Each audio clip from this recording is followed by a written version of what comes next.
I hereby introduce to you Mr. Michael Veazey. Hey guys, very quick question. Are your products beautiful? Right, simple question. If you're selling on Amazon, then likely you're private labeling products, probably mostly from China, although that may mutate. I suspect if you're selling in America, certainly it would be very interesting to say whether Trump's regime actually implements the whole alleged 45% or 25% tariffs on imports from China. If he does, that's going to be a whole different ballgame. But let's assume for the moment you're importing from China. China makes some of the world's crappiest products. It makes some of the world's greatest products. It makes the product I'm holding right now, which is an Apple iPhone, which is the most expensive phone that you can get pretty much in terms of smartphones. I'm sure there's Galaxy one that's almost as good, but actually it was an American incredible design by some geniuses and Chinese manufacturing at its best. So it's quite possible to produce beautiful products in China, and it's equally possible to produce crap. I mean, 80% of the world's manufacturing happens there. It's everything, right? So the first question is, have you got a design that's interesting, if not unique? Is it at least beautiful? Yeah. And secondly, are you sure that you're really checking the quality of your manufacturer? And the upshot of those questions is simply, for the consumer experience, is your product beautiful?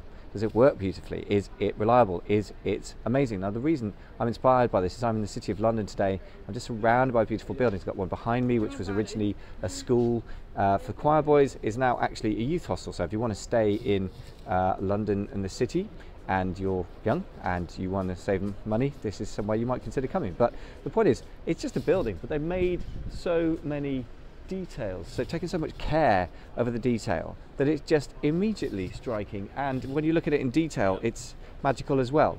Now, my question is your product doing that for your customers? And if not, I would encourage you to get on with that. Now, an example of this, I'm not saying I'm an absolute amazing at product design or development, I'm not, right? But even within the private label space, I mean, my partner and I have we've just got some products in the air right now coming over from China.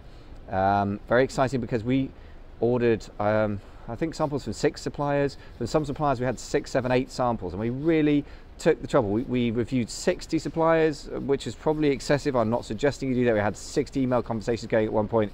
A bit insane. Don't do that, okay? However, we took immense trouble.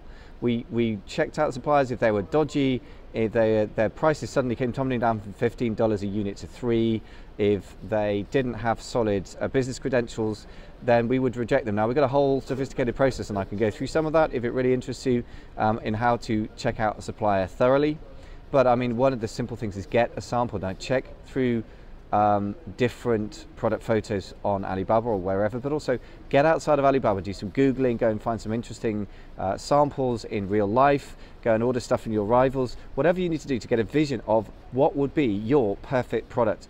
Bearing in mind what your market wants as well, so obviously do your numbers. I'm not suggesting you create something in a vacuum. No, no, no, no. Never do that. The first thing is look for demand. I mean, I've gone through this in great detail elsewhere, but I mean, just a quick reminder, always look for demand. Always look for some demand depth, so you're not just, if you're selling training shoes and you get £100,000 worth of training shoes a month sold on Amazon, but 90,000 of that is sold by Nike, forget it, guys, right? That's just brand dominated. So I don't want brand domination, etc., right? Common sense must apply. It's business thinking. But if you really want to create a brand that's going to have value, you can sell for money down the line for multiples of 2 to 3 to 4 times annual profits. If you want to have a brand where people go, wow, I've got to have that, and we'll pay premium pricing. If you want to have a brand where people will see it appear in the search results and go, click, I must look at that product. Yeah. If you want to have a product where people look at the cracking, wonderful photos you got and click through from your listing to buying it, adding it to cart and going ahead and buying it, then folks, you really got to sweat to make your product beautiful. So don't stint on samples. I hear it all the time. People say, oh, my supplier wants to charge me $30 for a sample. Should I bother paying it? You know what? If you're going to go anywhere with a private label product, and it's not the only path, yeah, I mean, private label is one way of doing things, but if you're going to go that route, you're going to spend thousands of pounds, maybe tens of thousands. Don't be cheapskate about the research. If you're cheapskate about the research, how do you know you've got the best one? I mean, you can go too far. You can get like 20 different products when you know the 10th one is really, really good.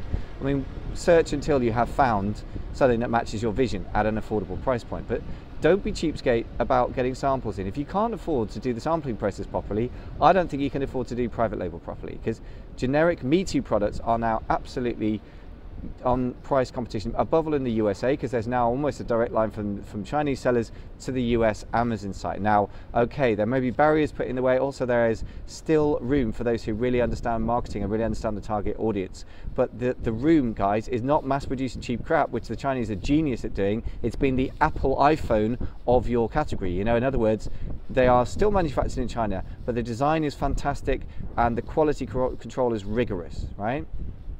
So you could do the same thing. Even if you don't design your own products, at least we can pick one that's good, right? So one way or the other, you're going to have to do research. You're either going to have to do research and development, i.e. making your own products, or you're going to have to do research, i.e. looking for a good product. Or Warren Buffett always used to say you can either create value or find value. You know, creating value is creating a business. Finding value is, you know, investing in an existing business. Now, I would say a product is kind of like a mini project. It's kind of like a mini business in itself. So if you get it right, even if it's not that differentiated, but it's reasonable, you can return your money. You can turn $5,000 into $8,000 over 3 months. You can turn that into $11,000 into 15. So you can turn $5,000 into $15,000 within a year, even with a mediocre product. But with a really good product, you'll do way better than that. So take that time and trouble, and you will be rewarded. Thanks, guys.